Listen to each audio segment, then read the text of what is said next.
How are you, Malaysia? Are you awake? I think you can do better than that. Are you awake? All right, well, this is actually my second time to Malaysia, and last time I really didn't get to see much, so this time I've been exploring your country and eating your food, not trying to eat too much though for this costume, so. But I'm so thankful to be here. I'm so grateful to be with such amazing people at this event and all of you here. So just thank you from the bottom of my heart. I live in Los Angeles, much drier, not so humid, but still sunny and warm. And it's always cool for me to come on this side of the world. And one of the most incredible things about being a speaker and a performer is the people that I get to meet, the experiences that I get to have.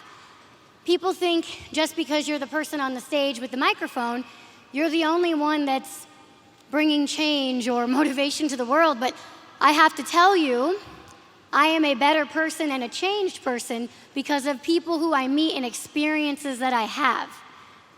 Experiences that I would never have had if I hadn't started speaking. And one of the biggest lessons I've learned in my life came from starting to be a speaker. Because many people think, they say, Jen, how did you become a speaker? Did you study? Did you watch people? Was this your 10-year plan? And that's totally not true. Me being a speaker at this point in my life was 100% the opposite of my plan. When I was younger, my mom, she would say, you know, you're kind of motivational. You're kind of inspirational. Maybe you should be a speaker. And I said, Mom, that's so boring. I don't want to be a speaker. What are you talking about? I'm an athlete. And then as I got older, it kept following me.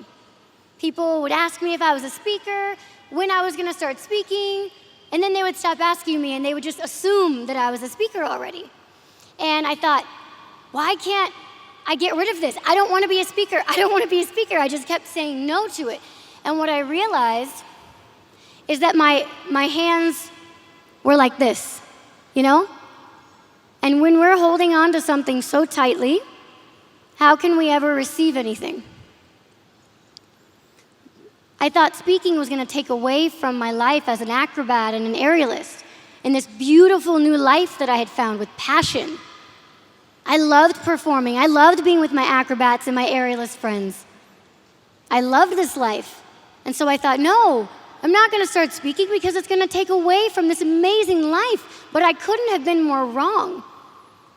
What a lesson I learned of being open to the unexpected, being open to blessings that can change your life. Anybody in here like to control things, control their life, try to control others' lives? No? No one's being honest? Everybody's lying in here? I'm the only one? I love to control. I love to, I guess it's an illusion, right? We think we have control over everything. And I thought, well, I know what's best. I know how to do it. What I'm doing is right, you know? And that just wasn't the case because the very thing I was rejecting, speaking, was one of the biggest blessings in my life. It didn't take away from my life, it added to my life. I wouldn't be here right now if I hadn't said yes, if I hadn't finally opened my fist. How many times have we done this in our life? We just control and we squeeze something so tightly that we can never receive the unexpected. We can never receive blessings. And that was a huge lesson early on in my life, and speaking has taken me all over the world, in addition to performing, in addition to my book. And, you know, when my parents first adopted me, the first set of doctors said I would never sit up on my own. I would never sit up on my own. In fact, I would be confined to this device that would hold me upright. It was a team of doctors at a huge hospital, and that was their diagnosis. Fact, period, done, end of story. She will never sit up on her own. She will never do anything in her life. And you have pretty much two ways that you could go in that. If you were my parents, if this was your child, if you were in that situation, you could say, well, my life is over. This is what the doctor said. She's never going to do this. She'll never sit up on her own. And now we have to take care of her the rest of her life. You could say that. Many people would. But my parents, they said no. There's no way that is her future. There's no way we accept that. We refuse to accept that, and we're moving on.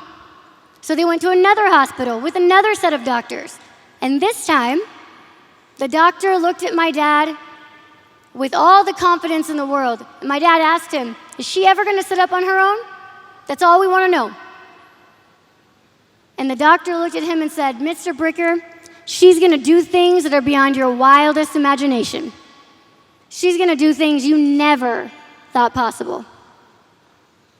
And that, imagine yourself, if you were my parents and I was your child, and you had just had doctors say that your child would never sit up on their own. And now you have doctors saying, she's going to do things you never thought possible. She's going to blow your mind with what she can do. That had to feel pretty good.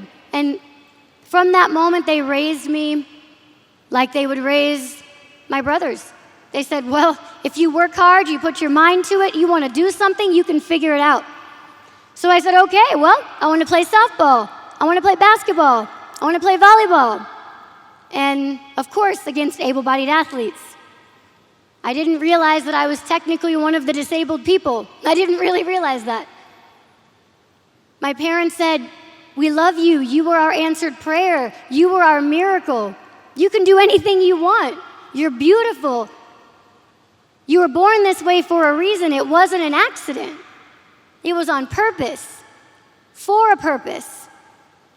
And they didn't just say that to sound good. They meant it. They believed it. Because when I went to them and I said, I want to play all of these sports, they didn't discourage me. They didn't say, oh, I don't know, maybe it's too dangerous. Oh, maybe you're too small. How are you going to do it? No, they said, okay, figure it out. Work hard. Of course you can do it. So, of course, in volleyball, I wasn't on the net blocking all the balls, right? Not my strength. But I was in the back. When the ball was low, I was there. In softball, I had no strike zone, so I could just hit the ball and keep on running. And each sport, I learned how to do things a little differently. So everyone in here, we have obstacles, right? That's the one thing everybody in this room has in common. Challenges, struggles, obstacles, mountains. So I guess the only thing that makes us different is how we handle those. We can go around the mountain, we can go over the mountain, we can go right through the mountain. We all have them. Nobody gets a free card from that. But what my parents showed me with the sports and with everything in my life was creativity, teamwork, community. People say, yeah, but Jen, my life is so boring, and I don't have a platform, and I don't have a stage, and no one's paying attention to what I'm doing. But I don't think that's true. You have friends, right? You have coworkers, you have family members. That's your platform, and that's your stage. People are watching you. People are paying attention to you. And I know sometimes the day-to-day choices, they seem not that big of a deal. Oh, Jen, who cares if I look at someone and smile? Who cares if I don't talk? Who cares if I just pass somebody by? But those little choices, they're not so little. Because when you look at those choices in 1 month, 6 months, a year, 5 years, that's shaped who you are. That's your character, your work ethic, your morals, the core of who you are. So if we want to make changes in our life, it's easy to take it one day at a time, right? That's doable. We can just focus on little tweaks, little changes every day. Because again, when you look at it in the big picture, you're totally different. And it's okay that the people around you are going through a different journey. And maybe not everybody is going to understand what you're going through. But remember, we are all united by struggles. We are all united by obstacles. Let's not discourage each other. Let's encourage. Because I am a product of people speaking life into me. We can speak life into each other, yes? Yes? Are you awake? Okay, so we can speak life into each other, or we can speak death into each other. And we can allow people to speak life into us, or protect ourselves and not allow people to speak death into us. We can encourage somebody. That's speaking life into someone. I was born without legs, and I thought it was totally normal to go roller skating, to compete in power tumbling, and win a state championship against able-bodied athletes, to compete in Junior Olympics. And nobody else without legs had ever done that.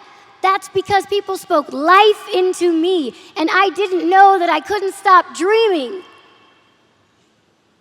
Are you awake? Do you have dreams? Do you get excited? Do you have passion? Yes, show me some passion. You got some passion?